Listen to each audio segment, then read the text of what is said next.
Hey, it's really nice having you, Angela. I think, after our first conversation, the thing that really caught my attention was just the path, your career path that you took through consulting and through education and through the equity work that you're doing now. And perhaps one of the things that we're often thinking about with schools that we work with is what is the career? What's the problem that kids want to solve in the future, or what's that unimaginable job that someone might go after?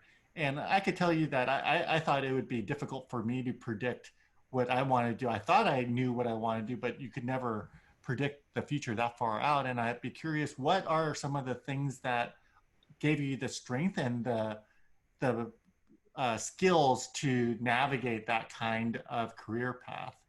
My career path has been quite circuitous, but I would say that the overarching theme over the 25 plus years I've been in the work world is I'm a serial entrepreneur, now an entrepreneur. And I say that because I have built things over and over and over again for organizations. But I started as an auditor. I had been raised to get a job with benefits, right? That you would stay at for 25, 30 years and then you retire.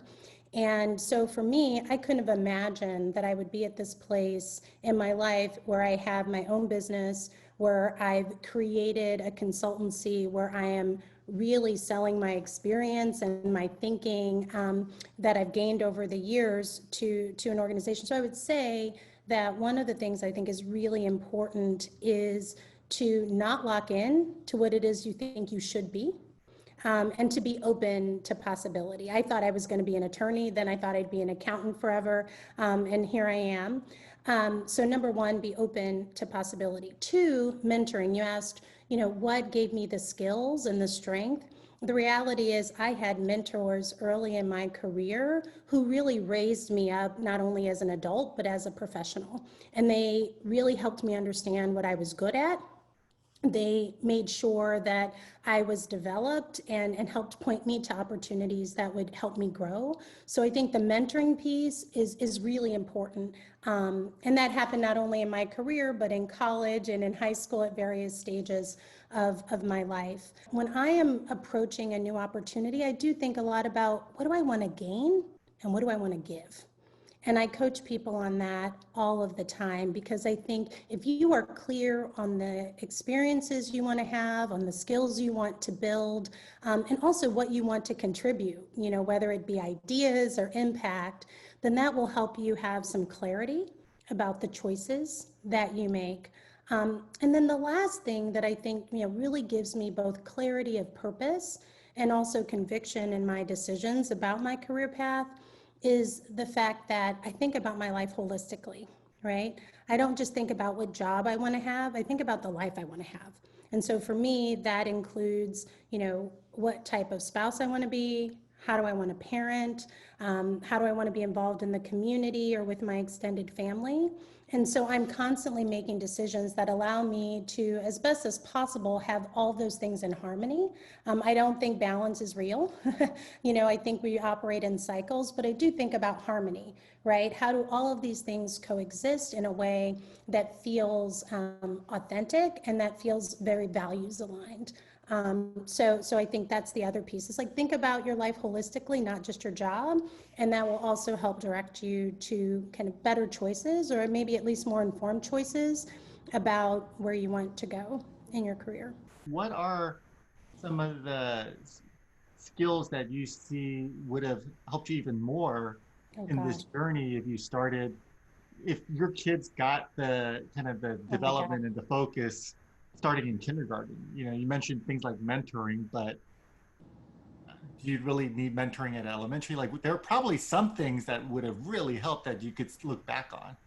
Absolutely. So I think I'm thinking about my kids and smiling.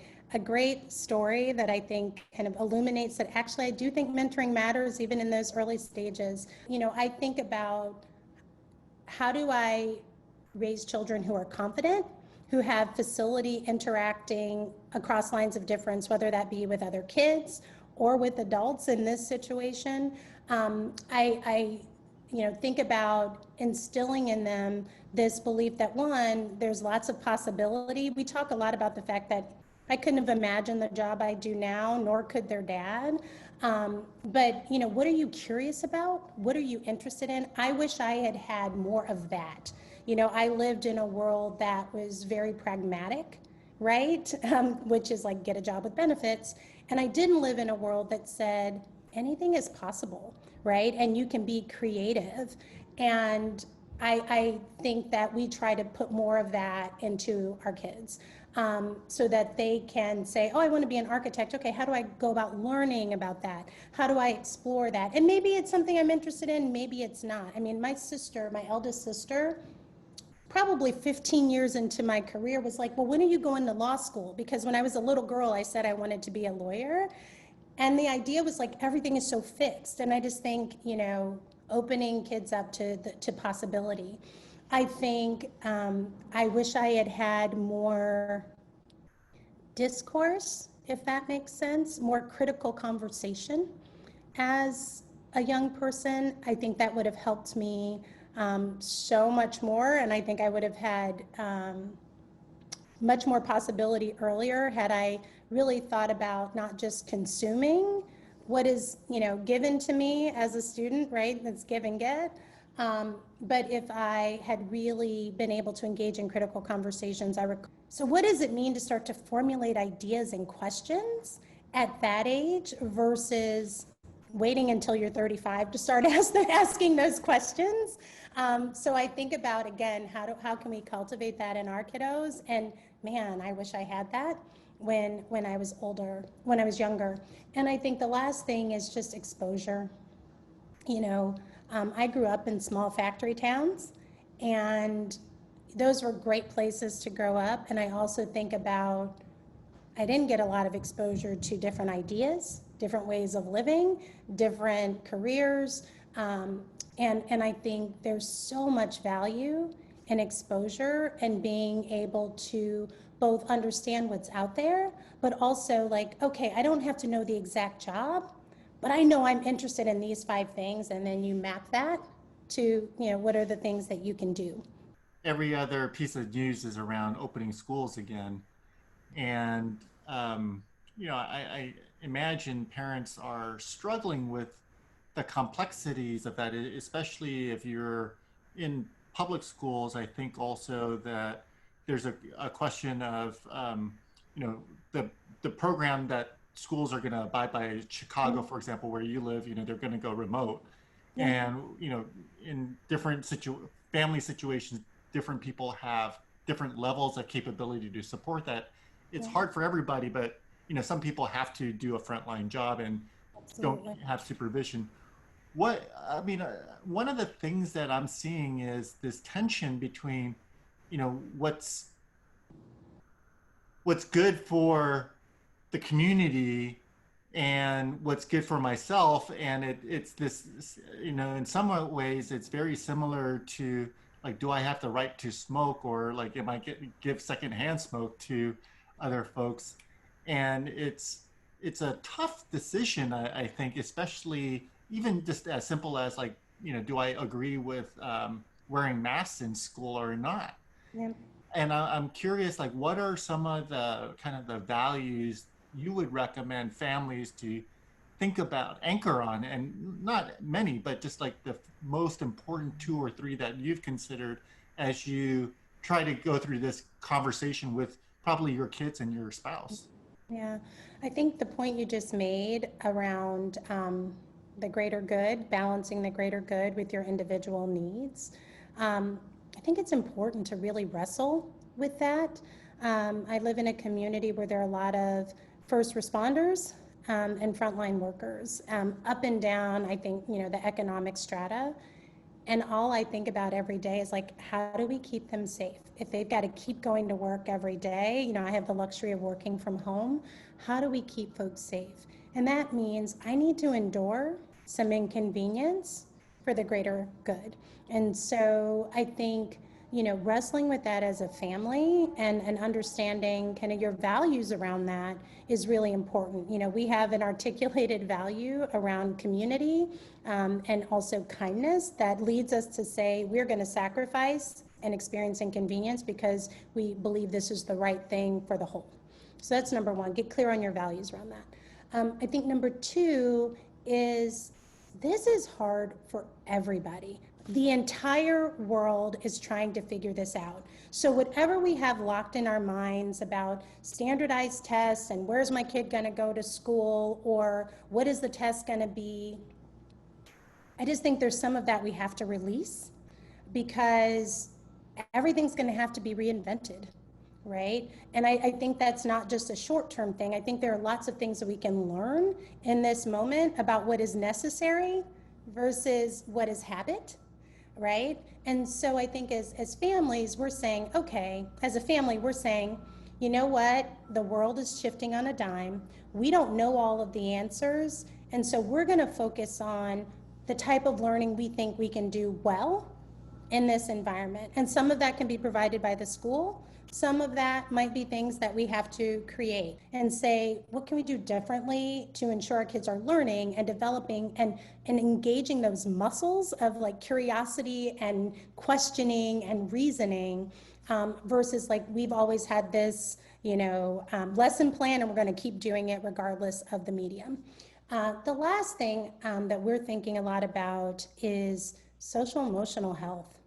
This generation of kids, and certainly we're experiencing as adults, but this is their Great Depression, right? It is going to truly shape how they evolve into adulthood. And I think it's really important that we create space for that, both within our homes and also as schools. We're making sure that we are paying attention to the social and emotional health and also helping families with tools and resources that enable them to support their children. Not every family is comfortable or as reflective in having these types of conversations. Even having a values conversation is hard for some folks individually. What's just one starting point that a family can begin with to have these kinds of conversations? Is just to connect with, like, how are you doing, right? Um, and that question, lots of teens and tweens, for example, will say, we're good, and that's it. But we push on that a bit, and we have dinner conversations, and we do what we call our high-low ha that we borrowed from an organization called Camp Kissam. And when we get into that, how you're doing, and the low and the ha and the high, being able to say, okay, what's leading to that, Yeah. right? Because it helps us know where we can push, right? Like you didn't do the 5 things we asked you to do today, and we're going to push on that. Or if we know our kid is struggling, because maybe they didn't connect with friends today, or things didn't go the way they wanted them to go on their like Xbox game when they got kicked from the party, whatever that thing is that feels massive for your kid, then okay, I can push on this today. I can push on this, I'm going to hold on this thing. But I think starting with like the conversations of like, how are you doing? And then asking those, clarifying questions is a good starting point because we're moving so fast. I think it's hard to even just connect as humans, even within our own households. Yeah, that also reminds me of, the 5 whys question. And I wonder if there's a 5 how are you doings questions where you Yes, keep on going. absolutely. Absolutely. I absolutely think that's a great kind of way of approaching. There is a 5 how is because you have to build that muscle as parents and as guardians because you don't always get the answer. But it's like, well, what was good about that? Well, tell me what was challenging about that. Well, how did XYZ respond? Okay, well, what do you need from us? We do a lot of that in our house. And that leads us to then understanding how we approach school, how we approach service, like what are we doing to help others? It informs how we engage as a family. Like tonight is the night we're just dancing. And I mentioned, my mom is here and we were dancing to 80s music and 90s music last night. And my son was like, I got to record grandma, right? Because that was just a moment of just being in pure joy. and we needed it in that moment. So I think it's also like when you ask those questions, you know what people need, and then you can respond. As we reimagine what schools might look like, especially in terms of the work that you do in equity right now, I'm curious, what are some of the things that, instead of trying to boil the ocean of equity in schools and saying, well, these are all the different things we should do. I think you and I, as we were prepping, we talked a little bit about what should we imagine is possible, and then what are the small things that we could put in place that actually build into creating this, Yeah. executing on this vision. And I'm curious how you think about that with the organizations that you work with. I think one of the things that is really standing out to me is, especially now, infusing joy, Hmm. right? Um, Especially with our students.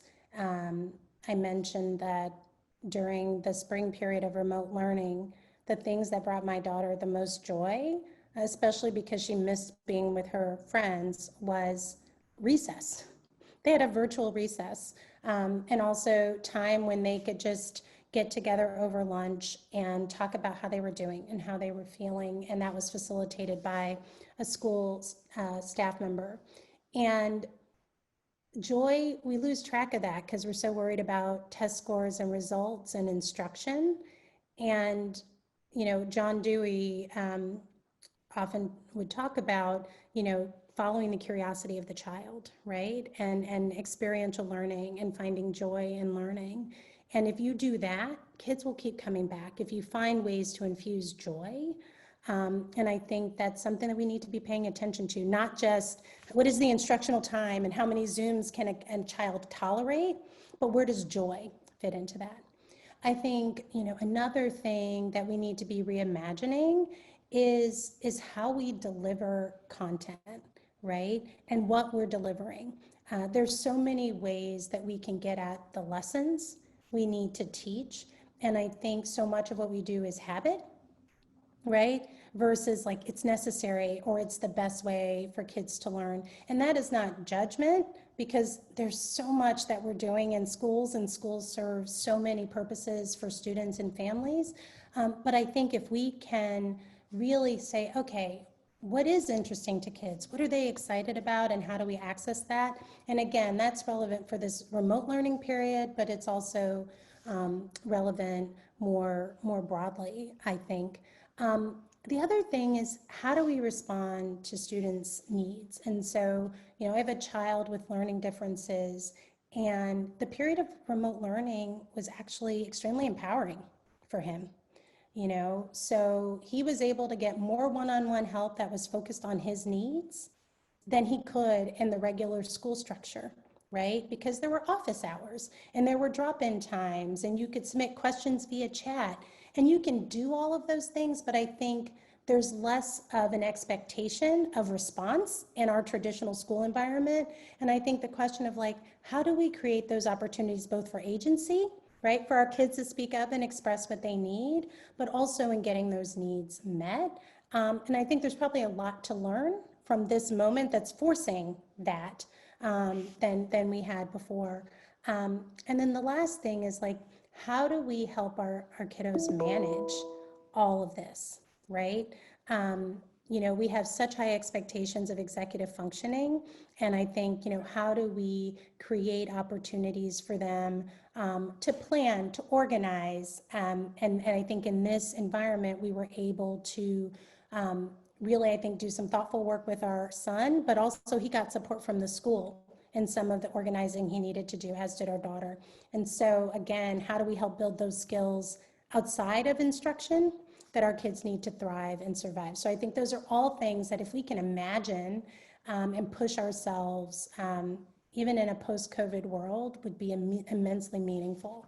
A lot of the guidance that I've seen from states, especially around how to bring students back and prioritizing kids with the greatest needs, Yeah, the there are a lot of like typical answers around who are the greatest needs, and no one really agrees depending on the that's right. community. And so, how would you recommend? a school board or a community to process who are the kids with greatest needs to return back to the building, because your example of your own child perhaps being brought back to the building wouldn't Yeah. actually meet his needs better than the way he's receiving it now. We got to prioritize kids who need safety, right? We have children at home, and home is not a safe place for them. So I think that's number one. Two, I think we do need to consider things like food and housing security, right? Making sure that the kiddos who need a safe, warm place and they need meals, and schools have been amazing at responding to those needs, even during this time. I've been blown away, quite frankly. But making sure that those kiddos have a place to be.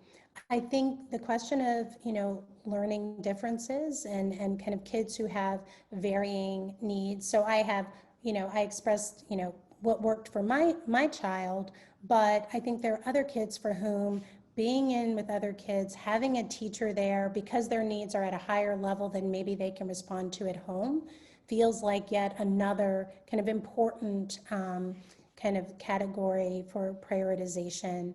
And then I think the last thing might be just kind of appetite or need. And by that, I mean, there are families, and we talked about this earlier, who are on the front lines, who are in jobs where they have to show up every day. And I do think we need to think about how we support families. One of the functions of school, even though we don't talk about it often, is childcare, right? And so thinking about how we support families and being secure and stable is also, I think, another consideration. And that's a lot to try to boil, but I think that we have to consider those things to make sure that we're both responding to the needs of society and families and also the needs of students.